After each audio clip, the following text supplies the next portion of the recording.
Smoking causes cancer. Smoking kills. புகைப்பிடித்தல் புற்றுநோயை உண்டாக்கும் மற்றும் உயிரை கொல்லும். Consumption of alcohol is injurious to health. மது அருந்துதல் உடல் நலத்திற்கு கேடு விளைவிக்கும். Be safe, don't drink and drive. பாதுகாப்பாக இருப்பீர், மது அருந்துவிட்டு வாகனம் ஓட்டாதீர்.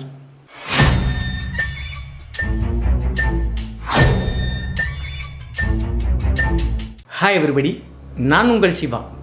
Welcome to our channel. இன்றைய காணொலியில் தமிழ்நாட்டினுடைய திருவண்ணாமலை மாவட்டம் செய்யாறு அப்படிங்கிற அந்த பகுதியில் நடந்த ஒரு அதிபயங்கர அமானுஷ திகில் சம்பவத்தை தாங்க முழுமையாக பார்க்க போகிறோம். இந்த சம்பவத்தில் தம்பதிகளாக இருக்கக்கூடிய ஒரு குடும்பத்தில் மனைவி வேறொரு கள்ளத்தொடர்பு வைத்து அதற்கடுத்து அந்த கணவர் இறந்த பிறகு நடந்த திகில் மற்றும் அமானுஷ நிகழ்வு தாங்க இன்றைய காணொலி. ஸோ இன்றைய காணொலியும் கொஞ்சம் கூட சுவாரஸ்யம் மற்றும் த்ரில்லிங் குறையாமல் நீங்கள் அப்படியே எதிர்பார்க்கலாங்க. இதுபோன்று உங்களுடைய வாழ்க்கையிலும் ஏதாவது திகில் சம்பவம் நடந்துருச்சுன்னா இந்த மின்னஞ்சல் மூலியமாக அதை ஷேர் பண்ணலாங்க.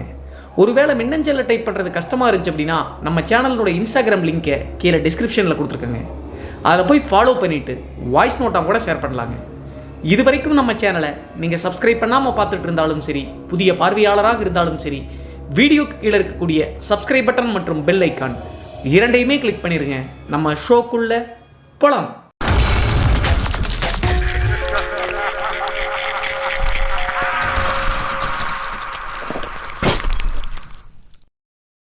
இந்த அமானுஷ சம்பவம் நான் ஏற்கனவே சொன்ன மாதிரி தமிழ்நாட்டினுடைய திருவண்ணாமலை மாவட்டம் செய்யாறிலிருந்து ஒரு 10 கிலோமீட்டர் தொலைவில் இருக்கக்கூடிய அழகிய கிராமத்தில் 2017 காலகட்டத்தில் நடந்த திகில் சம்பவம் தாங்க இந்த சம்பவம்.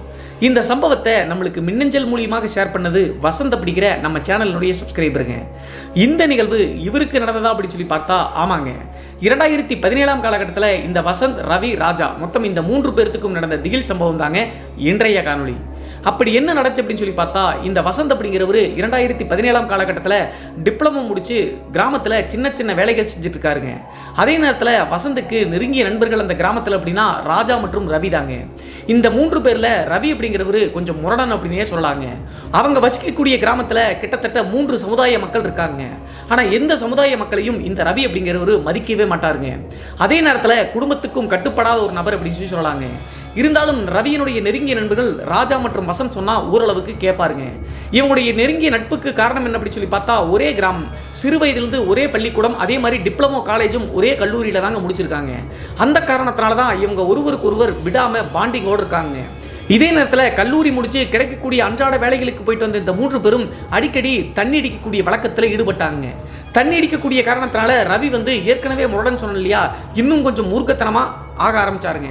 கிராமத்தில் ரவி அப்படிங்கிற இந்த வாலிபரை பார்த்தாவே பயப்பட ஆரம்பிப்பாங்க.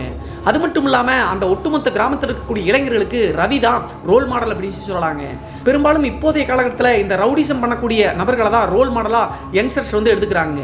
அதே மாதிரி தான் அவங்க கிராமத்தில் இருக்கக்கூடிய இளைஞர்கள் எல்லாருமே ரவி அண்ணா மாதிரி வரணும் அப்படின்னு சொல்லிட்டு முடிவெடுத்தாங்க. அந்த காரணத்தினால ரவி சொன்னால் அந்த ஒட்டுமொத்த வாலிபர்கள் எல்லாருமே கேட்பாங்க. இப்படி இருக்கும்போது ரவி, வசந்த், ராஜா இந்த 3 பேருக்கும் ஏற்கனவே குடிப்பழக்கம் இருக்கு அப்படின்னு சொன்ன இல்லையா. இந்த டைம்ல 2017 காலகட்டத்தில் காந்தி ஜெயந்தி வந்திருக்குங்க. காந்தி ஜெயந்தி அப்படின்னா நல்லாவே தெரியுங்க. தமிழகம் முழுவதும் இருக்கக்கூடிய டாஸ்மாக் கடைகள் எல்லாத்தையுமே மூடிடுவாங்க. இதை அடிப்படையாக கொண்டு 2 நாட்களுக்கு முன்னாடியே தேவையான சரக்குகளை வாங்கி வச்சாங்க. இவங்க பெரும்பாலும் சரக்கடிக்கக்கூடிய இடம் எது அப்படின்னு சொல்லி பார்த்தா, இவங்க ஊர்லேருந்து கிட்டத்தட்ட 1 கிலோமீட்டர் 1.5 கிலோமீட்டர் தள்ளி ஒரு சுடுகாடு இருக்குங்க. அந்த சுடுகாட்டை தாண்டி போனோம் அப்படின்னா ஒரு பெரிய தென்னந்தோப்பு இருக்குங்க. அந்த தென்னந்தோப்பில் தான் டாஸ்மாக் அமைச்சு வச்சிருக்காங்க. பிரைவேட்டினுடைய நிலத்தில் டாஸ்மாக் அமைஞ்சிருக்கக்கூடிய காரணத்தினால மாதம் வாடகை கொடுத்துருவாங்க அந்த தோட்டத்துக்காரங்களுக்கு. அது மட்டும் இல்லாமல் அந்த தோட்டத்துக்காரர் இந்த கிராமத்திலேயே கொஞ்சம் செல்வாக்கான நபருங்க. அந்த காரணத்தினால தான் தன்னுடைய தோட்டத்திலேயே டாஸ்மாக் பார வச்சு நடத்தணும் அப்படின்னா நல்ல வருமானம் வரும் அப்படின்னு சொல்லிட்டு அரசியல் செல்வாக்கு மூலியமாக அதை அமைச்சு வச்சுட்டாருங்க. இதே நேரத்தில் அந்த தோட்டத்துக்கு சொந்தக்காரர்களுடைய அந்த நபருக்கும் ரவிக்கும் சுத்தமாகவே ஆகாதுங்க. இப்படி இருக்கும்போது 2017 காலகட்டம் காந்தி ஜெயந்தியில் சரக்கெல்லாம் முன்னாடியே வாங்கி வச்சிருந்தாங்கல்ல, ஃபுல்லாக குடிச்சு முடிச்சு காந்தி ஜெயந்தி அன்னைக்கும் வந்துச்சுங்க.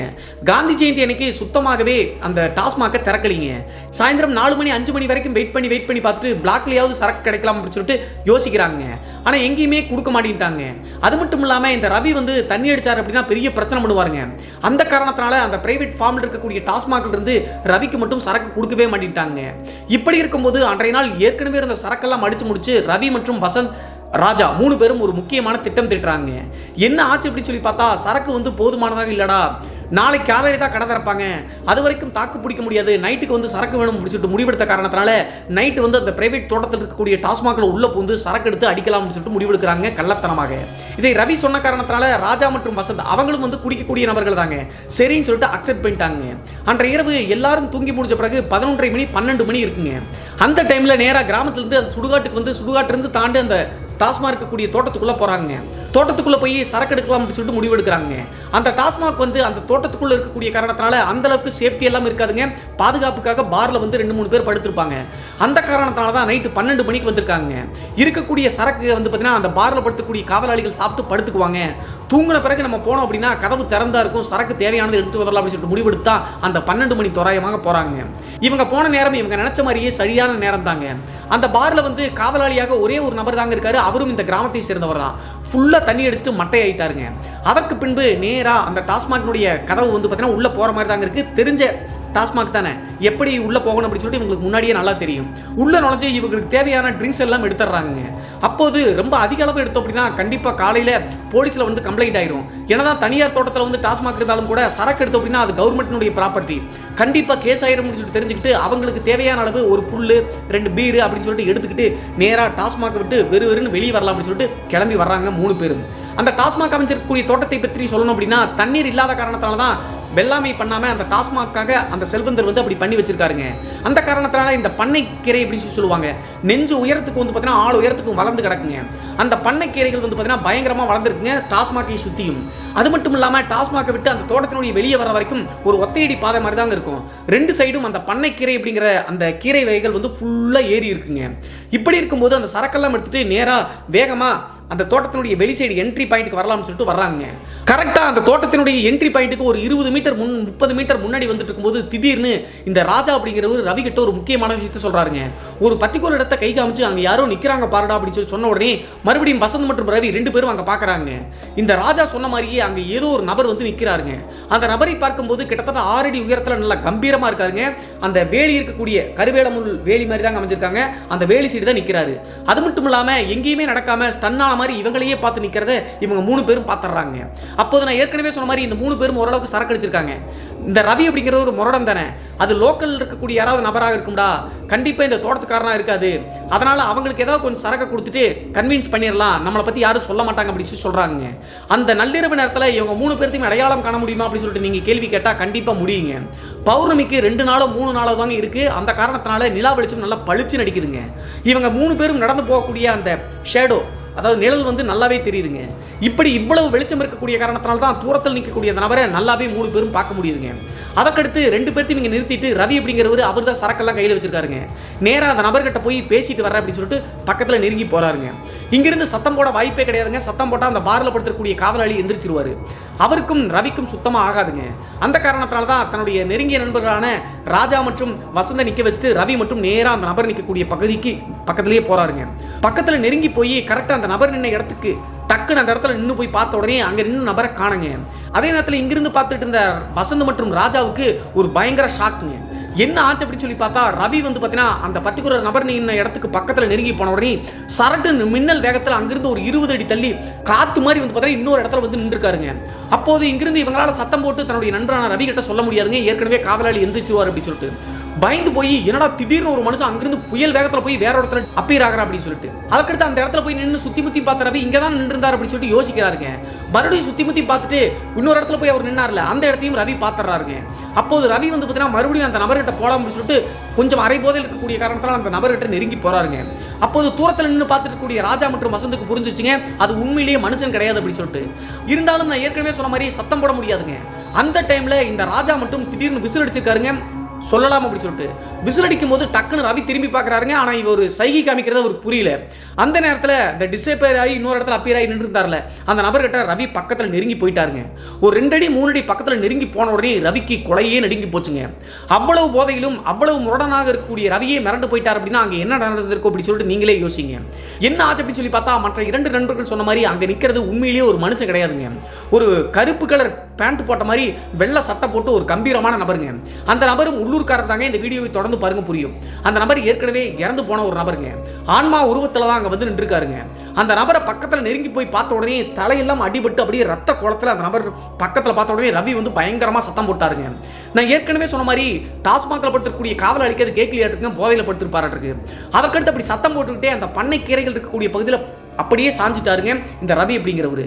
உடனே வந்து ராஜா மற்றும் வசந்த் தன்னுடைய நண்பனாச்சே அப்படி சொல்லிட்டு இங்கிருந்து வேகமாக ஓட்டம் முடிச்சு அவங்களை காப்பாற்றலாம்னு சொல்லிட்டு பக்கத்தில் போறாருங்க. இவங்க பக்கத்தில் போக போக அங்கே நின்றுட்டு இருந்த அது உருவம் ஏற்கனவே ஒரு இடத்துல நின்றுட்டு இருந்துச்சுல, அமானுஷ உருவம், அந்த இடத்துக்கு சர்ன்னு போயிருச்சுங்க. அதற்கடுத்து ராஜா மற்றும் வசந்த் ஓடி போய் ரவியை பார்க்கும்போது ரவி வந்து பார்த்தீங்கன்னா முடிச்சுட்டாங்க இருக்காரு. எதையோ சொல்ல ட்ரை பண்ணுறாருங்க. என்னாச்சுரா அப்படி சொல்லி கேட்கும்போது தண்ணி அப்படி சொல்லிட்டு சைகை காமிக்கிறாருங்க. உடனே ராஜா என்ன பண்ணுறாருன்னா, நான் போய் டாஸ்மாக் பக்கத்தில் பைப்பில் வந்து தண்ணி வருங்க, போய் பிடிச்சிட்டு வரேன் அப்படின்னு சொல்லிட்டு ஓடுறாருங்க. வசந்த் வந்து ஏற்கனவே அந்த உருவத்தை பார்த்த காரணத்தினால பயமா இருக்கா, நானும் வரேன் அப்படின்னு சொல்லிட்டு சொன்ன காரணத்தினால இவன் வேற தனியாக இருக்கானே அப்படி சொன்னாலும் கேட்காம வசந்தும் ராஜாவும் ரெண்டு பேரும் தண்ணி பிடிக்கக்கூடிய பைப்புக்கு ஓடுறாங்க. அங்கே போய் பாலித்தீன் பேக்கில் வந்து பார்த்தீங்கன்னா தண்ணியை பிடிச்சி ரவி இருக்கக்கூடிய பகுதிக்கு திரும்பி வர்றாங்க. திரும்பி வந்து பார்க்கும்போது துடிச்சு தண்ணி கேட்டுட்டு இருந்த ரவி வந்து அந்த இடத்துல இல்லைங்க. எல்லாமே மர்மமா இருக்கே அப்படின்னு சொல்லிட்டு ராஜா மற்றும் வசந்துக்கும் புரியலைங்க. எங்கடா போனா அப்படின்னு சொல்லிட்டு சுத்தி முத்தி பார்க்கும்போது அந்த புதரமா இருக்கக்கூடிய பகுதியிலிருந்து ரவி சாதாரணமாக எந்திரிச்சு அந்த தோட்டத்தினுடைய என்ட்ரி பாயிண்ட்டுக்கு வெளியே போற மாதிரி நார்மலா தலையை கீழே போட்டு நடந்து போயிட்டு இருக்காருங்க. அப்போது ரெண்டு பேருக்கும் ஒன்றும் புரியாம என்னடா அவன் பாட்ட நடந்து போறான், தண்ணி கேட்டு இப்படி பயந்து போய் கீழே விழுந்து கிடந்தானே அப்படின்னு சொல்லிட்டு தண்ணியை கீழே போட்டு ரவிக்கு பின்னாடியே ஓடுறாங்க. ரவிக்கு பின்னாடி ஓடி போய் ஒரு 5 அடி 10 அடி டிஸ்டன்ஸ் பக்கத்தில் நின்று இந்த ராஜா மற்றும் வசந்த் ரெண்டு பேரும் கேட்குறாங்க, என்னடா ஆச்சு, தண்ணி கேட்டு பயந்து போய் கீழே விழுந்தாங்க, என்ன நடந்துச்சு அப்படின்னு சொல்லிட்டு சொல்கிறாங்க. அதே நேரத்தில் நாங்கள் வேற ஒன்றும் பார்த்தோம் அப்படின்னு சொல்லும்போது ஒன்றும் பேசாதீங்க, வீட்டில் போய் பேசிக்கலாம் அப்படின்னு சொல்லிட்டு ரவி வந்து தலையை கீழே குனிஞ்சுட்டே அப்படியே நடந்து போகிறாருங்க. அது மட்டும் இல்லாமல் எடுத்துகிட்டு போன 3 பாட்டில் சரக்கில் 1 பாட்டில் சரக்கு மட்டும் மிஸ்ஸிங், மீதி 2 பாட்டில் சரக்கு ரவி கையில் வச்சிருக்காரு. அந்த 2 பாட்டில் சரக்கு மட்டும் கையில் வச்சுட்டு அது இன்னொன்று எங்கடா அப்படின்னு சொல்லி கேட்கும்போது ஒன்றுமே பதில் பேசலைங்க. முன்னாடி வந்து பார்த்தீங்கன்னா ரவி தாங்க நடந்து போயிட்டு இருக்காரு. சரி இப்போ என்னடா பண்ணலாம், ஊருக்கு போயிடலாம்டா அப்படின்னு சொல்லும்போது ரவி என்ன சொல்கிறாருன்னா, நம்ம சுடுகாட்டில் போய் தண்ணி அடிக்கலாம், அதெல்லாம் ஒன்றும் பிரச்சனை இல்லை, நான் பார்த்துக்கிறேன் அப்படின்னு சொல்லி சொல்கிறாருங்க. உம்முனே பேசுகிறாருங்க. அதற்கடுத்து இவன் சொன்னால் கேட்க மாட்டான் அப்படின்னு சொல்லிட்டு ராஜா மற்றும் வசந்த் ரெண்டு பேரும் பின்னாடியே நடந்து போகிறாங்க. இவங்க ரெண்டு பேரும் ஆறுதலாக இருக்கக்கூடிய காரணம் என்ன அப்படின்னு சொல்லி பார்த்தா, கிராமத்துல எல்லாம் நிறைய பேர் சொல்லுவாங்க, இந்த ஆன்மாக்கள் பேய்கள் அப்படிங்கிறது சுடுகாட்டில் இருக்காது, அங்கே சிவன் தான் இருப்பார், பேய் ஆன்மா அப்படிங்கிறது இடுகாட்டில் தான் இருக்கு அப்படின்னு சொல்லிட்டு பெரியவங்க சொல்லி கேள்விப்பட்டிருக்காங்க. அதே நேரத்தில் ரவியும் வந்து சுடுகாட்டுக்கு போகலாம் அப்படின்னு சொன்ன காரணத்தினால சரி நம்மளுக்கு அங்கே தான் சேஃப், ஏற்கனவே அந்த மர்மமான உருவத்தை பார்த்தோமே அப்படின்னு சொல்லிட்டு ராஜா மற்றும் வசந்த் ஒத்துக்கிட்டாங்க. அப்போது 5 அடி 6 அடி டிஸ்டன்ஸில் பின்னாடி வந்து ராஜா மற்றும் வசந்த் நடந்து போயிட்டு இருக்காங்க, முன்னாடி ரவி நடந்து போயிட்டு இருக்காரு. கரெக்டாக அந்த தோட்டத்தினுடைய என்ட்ரி பாயிண்ட் பக்கத்தில் வந்த உடனே ராஜா வந்து வசந்தனுடைய கையை இழுத்து பிடிக்கிறாருங்க. என்னடா ஆச்சு அப்படி சொல்லி கேட்ட உடனே நில்லுடா, அது ரவி கிடையாதுன்னு நினைக்கிறேன் அப்படின்னு சொல்லிட்டு பயந்துகிட்டே ராஜா சொல்றாருங்க. என்னடா உளற, அவன் தான் முன்னாடி போறான் அப்படின்னு சொல்லி சொல்லும்போது நம்ம 2 பேரும் போறது இந்த நிழல் வெளிச்சத்தில் ஷேடோ தெரியுது, அந்த நிழல் தெரியுது, அவனோட நிழல் தெரியல பாருடா அப்படின்னு சொன்ன உடனே வசந்தும் பார்க்குறாருங்க. பார்த்த உடனே ராஜா சொன்ன மாதிரியே ரவியினுடைய நிழல் வந்து பார்த்தீங்கன்னா ஷேடோ தெரியலீங்க. உடனே பயந்து போய் என்ன பண்ணுறது அப்படின்னு சொல்லி தெரியாமல் ஸ்டக் ஆயிட்டாங்க. அப்போதான் மறுபடியும் ஒரு மர்மமுங்க. என்ன ஆச்சு அப்படின்னு சொல்லி பார்த்தா, ஏற்கனவே வந்து பார்த்தீங்கன்னா ரவி வந்து தண்ணி கேட்டு ஒரு இடத்துல புதற மாதிரி விழுந்து கிடந்தார்ல, அந்த இடத்துல இருந்து தட்டு தடுமாறி எந்திரிச்சு டே அப்படின்னு சொல்லிட்டு கத்துறாருங்க. திரும்பி பார்த்த உடனே முன்னாடி 5 அடி தூரத்தில் வந்து பார்த்தீங்கன்னா ரவியினுடைய உருவம் மாதிரியே நடந்து போயிட்டு அந்த ஆன்மா வந்து டக்குன்னு வந்து பார்த்தீங்கன்னா ஒரு கீச்சல் சத்தத்தை எழுப்பிட்டு நேராக முதல் முறை வந்து பார்த்தீங்கன்னா ஒரு இடத்துல நின்றுச்சுல்ல, ஒரு கருவேல மரம் வேலி பக்கத்தில், அந்த இடத்துல போய் நின்றுக்குச்சுங்க. மின்னல் வேகத்தில் போய் நின்ன உடனே இவங்க 2 பேரும் ரவியை விடக்கூடாது அப்படின்னு சொல்லிட்டு வேகமாக மறுபடியும் அந்த தண்ணி கேட்டு விழுந்த இடத்துல தான் தட்டு மாதிரி எதிர்க்கிறாரு. 2 பேரும் ஓடுறாங்க. ஓடி போய் ரவியை பிடிச்சிடலாம் அப்படின்னு சொல்லிட்டு ஒரு 10 அடி 20 அடி தூரத்தில் பக்கத்தில் ரவி பக்கத்தில் போன உடனே மறுபடியும் அந்த வேலி சைடு நின்று அந்த உருவம் சரட்டுன்னு வந்து பார்த்தீங்கன்னா ரவியினுடைய உடம்பு பக்கத்தில் வந்து ஓங்கி அடிக்கிற மாதிரி ஒரு ஃபீலுங்க. பந்து மாதிரி ரவி கீழே விழுந்து அப்படியே எந்திரிச்சு ஸ்டன் ஆகி நிற்கிறாருங்க. இதையும் ராஜா மற்றும் வசந்த் பார்த்துட்டு ஒன்றுமே புரியலிங்க. அதற்கடுத்து ரவி மறுபடியும் நார்மலாக நிற்கிறானே அப்படின்னு சொல்லிட்டு 2 பேரும் கைத்தாங்களாக பிடிச்சி ரவியை வந்து பார்த்தீங்கன்னா அந்த தோட்டத்தை விட்டு வெளியே கூட்டு போக ட்ரை பண்ணுறாங்க. இதுதான் உண்மையான ரவி அப்படின்னு சொல்லிட்டு புரிஞ்சிச்சிங்க. ஏன்னா 2 பேரும் கைத்தாங்களாக பிடிச்சிருக்காங்க. அப்போதும் ரவி என்ன சொல்கிறாரு அப்படின்னா, ஏற்கனவே சொன்னதாங்க சொல்கிறாரு, நம்ம ஊருக்கு போகிறது ஆபத்துரா, நம்ம சுடுகாட்டுக்கு போயிடலாம், அங்கே தான் அந்த ஆன்மா வராது அப்படின்னு சொல்லிட்டு ரவி சொல்கிறாருங்க. அப்போது ஏற்கனவே இது நினைச்சது சரிதான் அப்படி சொல்லிட்டு நேராக ரவியை கூப்பிட்டு அந்த சுடுகாட்டில் இருக்கக்கூடிய தகன மேடைக்கு ராஜா மற்றும் வசந்த் வந்து பார்த்தீங்கன்னா ரவியை கொஞ்சம் விட்டுட்டு தகன மேடையில் முதல்ல அவங்க தாங்க ஏறுறாங்க. ஏறிட்டு வந்து பார்த்தீங்கன்னா பயத்தோட அந்த சரக்கு கையில் வச்சிருக்காங்க. சரக்கு அடிச்சா கொஞ்சம் அந்த பயம் போகும் அப்படின்னு சொல்லிட்டு. ஆனால் ரவி அப்படிங்கிறவர் அந்த தகன மேடை பக்கத்தில் வந்த உடனே ஒரு 5 அடி 6 அடி டிஸ்டன்ஸில் நின்றுட்டாருங்க. தகன மேடைக்கு மட்டும் வரமாட்டேங்கிறாருங்க சுடுகாட்டுக்குள்ள வந்தவர். என்னாச்சுரா மேலவா மேலவா அப்படின்னு சொல்லும்போது ஒரு பயம் கலந்த தோற்றத்தோடு அந்த தகன மேடையை பார்க்குறாருங்க. அப்போது மேலே வாடா அப்படின்னு சொல்லும்போது இங்கே வேண்டாம் கீழே வாங்க, இங்கே வெட்டார வழியில் உட்காந்து அடிக்கலாம்னு சொல்கிறாருங்க. இங்கே அடிக்கலாம்டா, எப்பயுமே இங்கே தான் அடிப்போம் அப்படின்னு சொல்லும்போது ஊருக்காரங்க யாராவது வந்தாங்க அப்படின்னா அது ஒரு ஸ்டேஜ் மாதிரி இருக்குங்க தகன மேடை, யாராவது பார்த்துருவாங்க, அதனால் இங்கே வா அப்படின்னு சொன்ன காரணத்தினால ராஜா மற்றும் வசந்த் நேராக ரவி கூப்பிட்ட இடத்துக்கு வந்து ஒரு சமாதி பக்கத்தில் தர பக்கத்தில் வந்து உட்காந்து தண்ணி அடிக்கிறாங்க. தண்ணி அடிக்கும் போது தான் ஒரு வித்தியாசமான விஷயத்தை இந்த ராஜா மற்றும் வசந்த் நோட் பண்ணுறாங்க. எப்போதுமே 3 பேரும் ஷேர் பண்ணி தாங்க சாப்பிடுவாங்க. இந்த ட்ரிங்க்ஸ் அடிக்கிறதுல ஒருத்தர் மிஞ்சின ஆள். ஆனால் அப்போது வச்சிருந்த 2 பாட்டிலில் வந்து பார்த்தீங்கன்னா ரவி மொத்தத்தையும் அடிச்சிட்டாருங்க. ஒரு டம்ளர் மற்றும் ராஜா மற்றும் வசந்த் கொடுத்துருக்காருங்க. அதை எடுத்து குடிக்கிறதுக்குள்ள மொத்த இதையும் ராவாவே குடிச்சிட்டாரு. இப்போ என்னடா பண்ற அப்படின்னு சொல்லி கேட்கும்போது ஒண்ணுமே பேச மாட்டேட்டாருங்க. அதற்கடுத்து நம்ம ஊருக்குள்ள போலாம் அப்படின்னு சொல்லிட்டு ஒரு மாதிரியாகவே ரவி பேசுறாருங்க. சரி காலையில பேசிக்கலாம் அப்படின்னு சொல்லிட்டு ராஜா மற்றும் வசந்த் ரவியை கூப்பிட்டு நேரா வில்லேஜ் நோக்கி போறாங்க. நான் ஏற்கனவே சொன்ன மாதிரி அந்த சுடுகாட்டுல இருந்து கிட்டத்தட்ட 1 கிலோமீட்டர் தள்ளி தாங்க அவங்களுடைய ஊர் இருக்கு. அந்த ஊரும் வந்து பார்த்தீங்கன்னா பெரிய ஒரு கிராமம்லாம் கிடையாதுங்க, ஒரு குக்கிராமம் மாதிரி தான். ஒரு 200 வீடு 250 வீடு தாங்க இருக்கும். ஸோ அந்த கிராமத்தை நோக்கி 3 பேரும் நடந்து போயிட்டே இருக்காங்க. அப்போது அவ்வளவு தண்ணி அடிச்ச ரவி வந்து பார்த்தீங்கன்னா ஸ்ட்ராங்காக இருக்காருங்க. இவங்க 2 பேரும் தள்ளாடுற மாதிரி, ஏற்கனவே இருந்த போதையில் தள்ளாடுற மாதிரி வந்துட்டு இருக்காங்க. முன்னாடி வந்து ரவி தாங்க நடந்து போயிட்டு இருக்காரு மறுபடியும். அப்படி போயிட்டு இருக்கும்போது நான் ஏற்கனவே சொன்ன மாதிரி கிராமத்தினுடைய வழித்தடம் அப்படிங்கிற காரணத்தினால ஒத்தையடி பாதை மாதிரி தாங்க போகும் மண் ரோடு. அந்த மண் ரோட்லேயே போயிட்டு இருக்கும்போது கிராமத்துக்கு ஒரு 1/2 கிலோமீட்டர் முன்னாடிங்க ஒரு டேர்னிங் மாதிரி இருக்குங்க. அந்த இடத்துல தான் வந்து பார்த்தீங்கன்னா ஊரில் யாராவது இறந்து போனாங்க அப்படின்னா பிணத்தை மாற்றுவது அப்படின்னு சொல்லுவாங்க. பிணத்தை கொண்டு வரும்போது அந்த தலையை வந்து மாற்றி வைப்பாங்க. அதே நேரத்தில் இறந்தவங்களுடைய துணிமணி எல்லாத்தையுமே அங்கே போட்டுருவாங்க. உங்களுக்கு புரிஞ்சிருக்கா? அதுதான் இடுகாடு. இறந்தவங்களுடைய பொருட்கள் மற்றும் அந்த பிணத்தை மாற்றக்கூடிய இடத்த தான் இடுகாடுன்னு சொல்லுவாங்க. அந்த இடத்துல தான் ஆன்மாக்கள் இருக்கும் அப்படின்னு சொல்லிட்டு இவங்களுக்கு ஏற்கனவே தெரியுங்க ராஜா மற்றும் வசந்துக்கு. அந்த இடத்துக்கு வந்த உடனே ஓரளவுக்கு பக்கத்தில் தான் கிராமம் இருந்தாலும் கூட பயம் வந்துருச்சுங்க. அப்போது முன்னாடி போயிட்டு இருந்த ரவி என்ன பண்ணுறாருன்னா நார்மலாக போயிட்டு இருந்தவர் டக்குன்னு அந்த இடத்துல நின்றுட்டாருங்க. அதே நேரத்தில் பயந்து போய் ராஜா மற்றும் வசந்த் ஒரு 5 அடி டிஸ்டன்ஸில் நின்றுட்டாங்க. அந்த டைமில் ரவியினுடைய உடம்பு வந்து அப்படியே கரை ஏறின ஒரு புகை மாதிரி உருவங்க. சரட்டுன்னு வந்து பார்த்தீங்கன்னா அந்த இடுகாடு பக்கத்தில் துணிமணிகள்லாம் போடுவாங்கல்ல, அந்த வேலி சைடு வந்து பார்த்தீங்கன்னா கீழே ஒரு மிருகம் மாதிரி சத்தம் போட்டு போகுதுங்க. அப்படி போன அடுத்த செகண்டே ரவி வந்து பார்த்தீங்கன்னா அப்படியே சாஞ்சு கீழே விழுக ட்ரை பண்ணுறாருங்க. ஓடி போய் வசந்த் மற்றும் ராஜா பிடிச்சிட்டாங்க. என்னடா ஆச்சு அப்படி சுட்டு பார்க்கும்போது ரவியினுடைய வாயிலிருந்து ரத்தம் போகுதுங்க. அதே நேரத்தில் அந்த உருவம் வந்து பார்த்தீங்கன்னா இவருடைய உடம்புலேருந்து நீங்கி போய் அந்த வேலி மாதிரி சைடு இருக்குல்ல இடுகாட்டில், அந்த வேலி சைடு வந்து பார்த்தீங்கன்னா ஒரு அழுகிற சத்தம்ங்க, அணத்திக்கிட்டே இருக்கு ஆந்த மாதிரி. என்ன ஆச்சு அப்படின்னு சொல்லி பார்த்தா ரவியினுடைய உடம்புலேருந்து விலகி போனது ஒரு நபரினுடைய ஆன்மாங்க. அது யார் அப்படின்னு சொல்லி பார்த்தா டாஸ்மாக்ல அந்த புதர் மாதிரி இருக்கக்கூடிய இடத்துல ஒரு நபர்னு சொன்னல அதே நபர் தாங்க. அந்த நபர் ஒரு 3 மாத 4 மாத காலகட்டத்துக்கு முன்னாடி இந்த கிராமத்தை சேர்ந்த நபர் தாங்க. டாஸ்மாக் பக்கத்தில் இறந்து போன நபர். எப்படி சொல்லிட்டு இந்த வீடியோவை தொடர்ந்து பாருங்க, உங்களுக்கு புரியும்.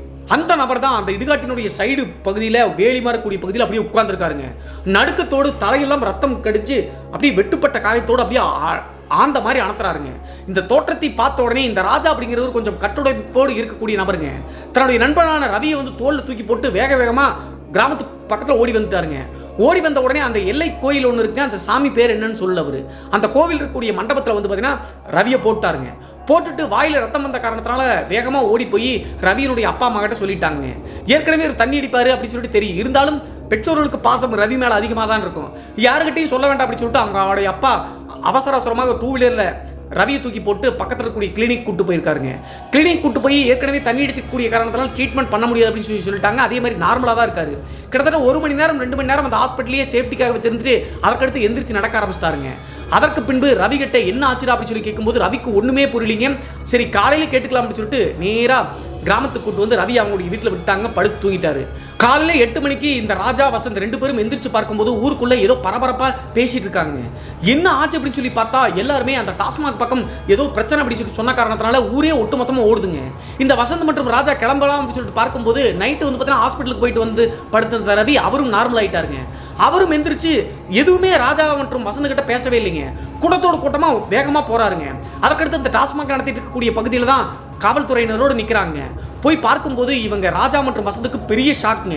நம்ம நைட்டு வந்து சரக்கு திருநது கேஸ் ஆயிடுச்சாட்டுக்கு அப்படின்னு சொல்லிட்டு பயத்தோடையே அந்த கூட்டமாக போய் நிற்கும் போது பெரிய அதிர்ச்சிங்க. என்ன ஆச்சு அப்படின்னு சொல்லி பார்த்தா நைட்டு வந்து ரவி விழுந்து கிடந்து எந்திரிச்சார்ல அந்த தண்ணி கேட்ட இடம், அந்த புதரமாக இருக்கக்கூடிய பகுதியில் ஒரு நபர் மர்மமான முறையில் இறந்து கிடக்கிறாருங்க. அவரை போலீஸ் வந்து பிரட்டி போட்டு பார்க்கும்போது மறுபடியும் ஒரு பெரிய அதிர்ச்சி தாங்க.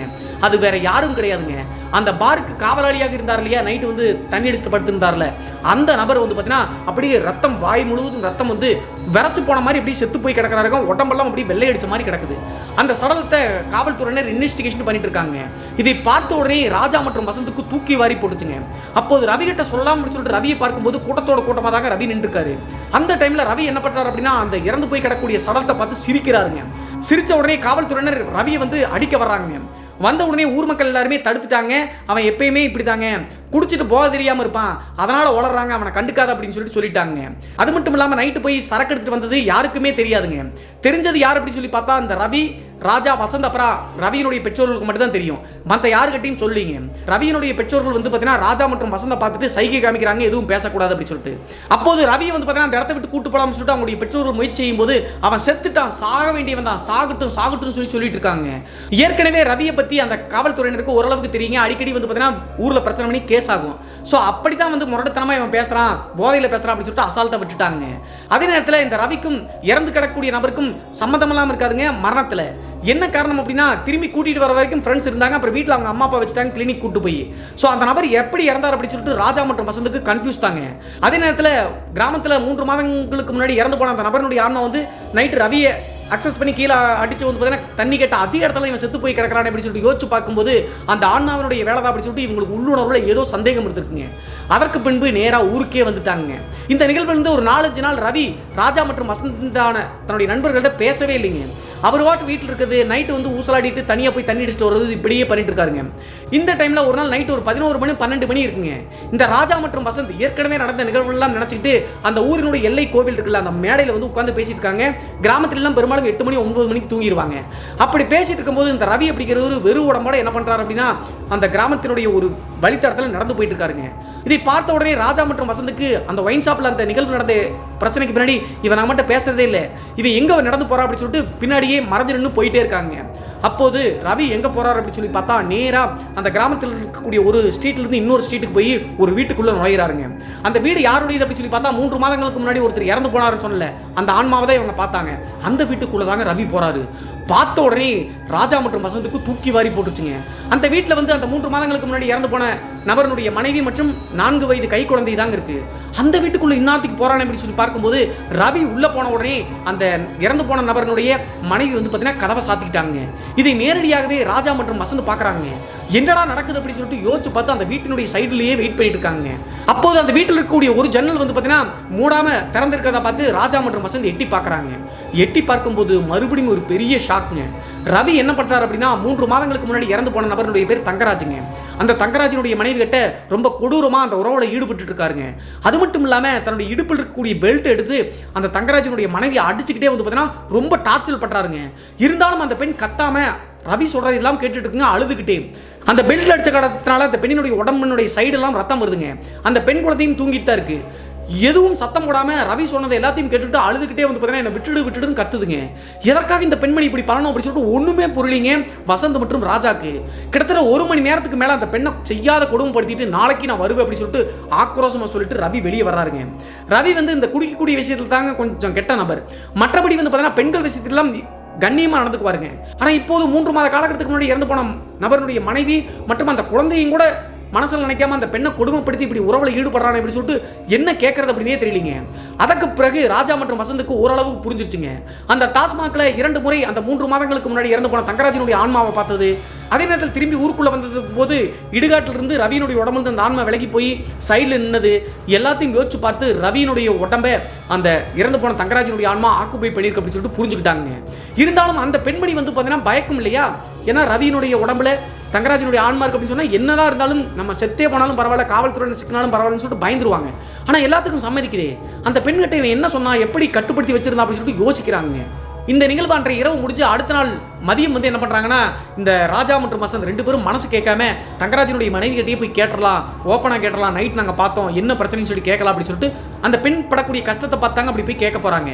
அதே மாதிரி வசந்த் மற்றும் ராஜா 2 பேரும் அந்த வீட்டுக்கு முன்னாடி போய் அந்த பெண்மணியை கூப்பிட்ட உடனே வெளியே வந்து அந்த பெண் வந்து உடம்பெல்லாம் நடுங்குதுங்க. என்னாச்சு அப்படின்னு சொல்லி கேட்குறாங்க. பயப்படாதீங்க, நைட்டு நாங்கள் பார்த்தோம், என் நண்பன் வந்து இங்கே வந்துட்டு போனதை பார்த்தோம், எதுக்காக நீங்கள் அவனுக்கு இப்படி சப்போர்ட் பண்ணுறீங்கன்னு சொல்லிக்கும்போது அந்த பொண்ணு ஒன்றுமே சொல்ல மாட்டேங்குங்க. என்னோட விதி, நீங்கள் வெளியே போங்க அப்படின்னு சொல்லிட்டு கத்துதுங்க. என்னாச்சுக்கா சொல்லுக்கா, அப்பதான் உங்களுக்கு உதவி செய்ய முடியும்னு சொல்லிட்டு என்னால் சொல்ல முடியாது, இது என்னோட தலைவிதி அப்படின்னு சொல்லிட்டு நினச்சிக்கிறேன், நீங்கள் வெளியே போங்கன்னு சொல்லுதுங்க. அதற்கடுத்து தான் புரியுதுங்க அந்த பெண் வந்து இஷ்டப்பட்டு ரவியோட அப்படி இருக்கல, ரவி எதையோ சொல்லி தான் கண்ட்ரோல் பண்ணி வச்சிருக்காங்க அப்படின்னு சொல்லிட்டு புரிஞ்சுக்கிட்டாங்க. அதற்கு பின்பு வசந்த் மற்றும் ராஜா வந்துட்டு யோசிச்சுட்டே வந்துட்டு இருக்காங்க. இந்த நிகழ்வு நடந்து அடுத்த நாள் இரவுங்க. கண்டிப்பா அடுத்த நாள் நான் வருவேன் அப்படின்னு சொல்லிட்டு ரவி சொல்லிட்டு போனார்ல, அதே மாதிரி அந்த எல்லை கோவில் இருக்கக்கூடிய மேடையில் வந்து வெயிட் பண்ணிட்டு இருக்காங்க ராஜா மற்றும் வசந்த். அப்போது இந்த ரவி எப்போதும் போல நேராக வந்து பார்த்தீங்கன்னா அந்த வீதியில் நடந்து போயிட்டு இருக்காருங்க.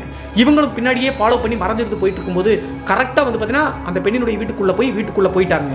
போயிட்டு இவங்க ஜன்னல் வழி எட்டி பார்த்துட்டு இருக்கும்போது அந்த பெண்ணை செய்யக்கூடாது அப்படின்னு சொல்லலாம் செஞ்சு அந்த உறவில் ஈடுபட்டு கடைசியாக அந்த பெண்ணினுடைய கழுத்தில் வந்து பார்த்தீங்கன்னா பெல்ட்டை போட்டு இருக்கிறாருங்க.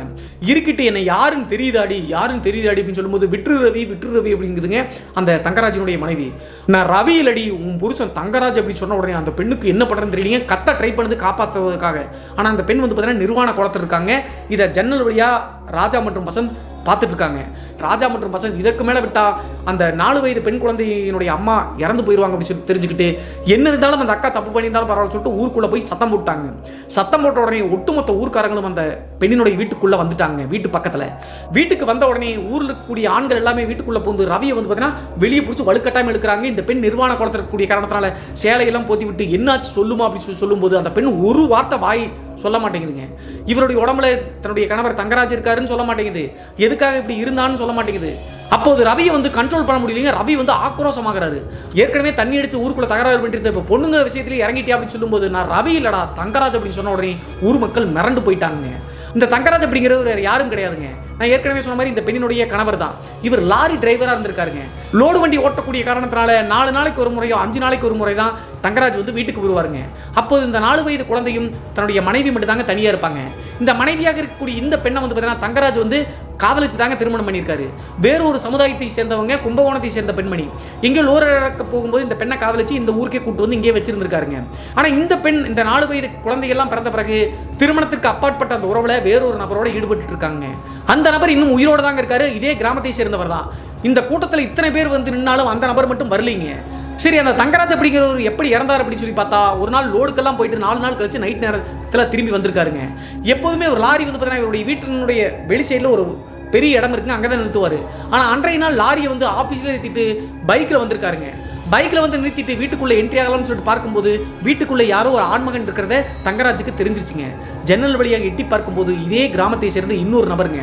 அந்த நபரோடு தன்னுடைய மனைவி குழந்தையும் கூட பார்க்காம தூங்க வச்சுட்டு அந்த உறவில் ஈடுபட்டு இருக்காங்க. இதை பார்த்த உடனே தங்கராஜுக்கு ஆத்திரம் அதிகமாயிருச்சுங்க. அப்போது தன்னுடைய குழந்தையினுடைய வாழ்க்கை வீணா போயிடும் அப்படின்னு சொல்லிட்டு தங்கராஜ் அப்போதும் அமைதியாக தாங்க இருந்திருக்காரு. அப்போதே வந்து கதவை தட்டி அந்த நபர் வெளியே போடா அப்படின்னு சொல்லிட்டு தன்னுடைய மனைவி கிட்ட முன்னாடி உட்காந்து அழுதுருக்காருங்க. ஏன் இப்படி பண்ணன, இப்படி பெரிய துரோகம் பண்ணிட்டு அப்படின்னு சொல்லிட்டு மனைவி கிட்ட அழுகும்போது மனைவி தான் நேரடியாக கணவர் பார்த்துட்டாரு அப்படின்னு சொல்லிட்டு ஆமாண்டா நீ தண்ணி அடிச்சு உனக்கு ஆன்மை போயிருச்சு, அதனால தான் நான் அவனை வச்சிருக்க அப்படின்னு சொல்லிட்டு ஓப்பனாகவே சொல்லிச்சுங்க. ஏன்னா கணவர் தான் பார்த்துட்டாரு நேரடியாக. அதற்கடுத்து எப்படியாவது தன்னுடைய மனைவியை சரி பண்ணி வாழ்ந்து காட்டிடலாம்னு சொல்லிட்டு தங்கராஜ் ரொம்ப முயற்சி செஞ்சுட்டு இருக்காருங்க. ஆனால் அந்த கல்ல உறவுல இருந்த அந்த பெண்மணி நீங்கவே இல்லைங்க. எப்படியாவது இவர் லோடுக்கு போனார் அப்படின்னா அந்த நபர் வந்து வீட்டுக்கு வந்துட்டு போகிறத தங்கராஜுக்கு தெரிஞ்சுக்கிட்டே இருக்கு. இது ஒரு காலகட்டத்துக்கு மேலே இப்படி போக போக தங்கராஜும் வந்து பார்த்தீங்கன்னா குடிக்க அடிமையாயிட்டாருங்க. தான் ஆம்பளையே இல்லை அப்படின்னு சொல்லிட்டு சொல்கிறாளே அப்படின்னு சொல்லிட்டு ரொம்ப குடிக்க அடிமையாகி இந்த மனைவியை பிடிச்சி அடிக்க ஆரம்பிச்சிட்டாருங்க.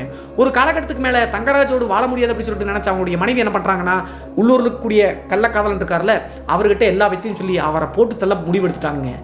சமயத்தை எதிர்பார்த்து காத்திருக்காருங்க அந்த உள்ளூர் இருக்கக்கூடிய நபரும். அவரும் யாருன்னு சொல்லிட்டு இந்த வீடியோவை தொடர்ந்து பாருங்க புரியும். கரெக்டாக இந்த சம்பவத்திலிருந்து 3 மாத காலகட்டத்துக்கு முன்னாடி இந்த தங்கராஜ் அப்படிங்கிற ஒரு நாள் ஃபுல்லாக குடிச்சிட்டு தன்னுடைய மனைவி தான் கேட்க மாட்டேங்கிறாங்க அப்படின்னு சொல்லிட்டு அந்த உள்ளூர் கூடிய நபர்கிட்ட போய் சமாதானம் பேச போறாருங்க. எங்களை வாழ விடுறா, இப்படி பண்ணாதரா அப்படின்னு சொல்லிட்டு. சரி சமாதானமாக பேசிக்கலாம் அப்படின்னு சொல்லிட்டு அந்த நபரும் என்ன பண்ணுறாருன்னா தங்கராஜை வந்து டாஸ்மாக் வர சொல்கிறாருங்க.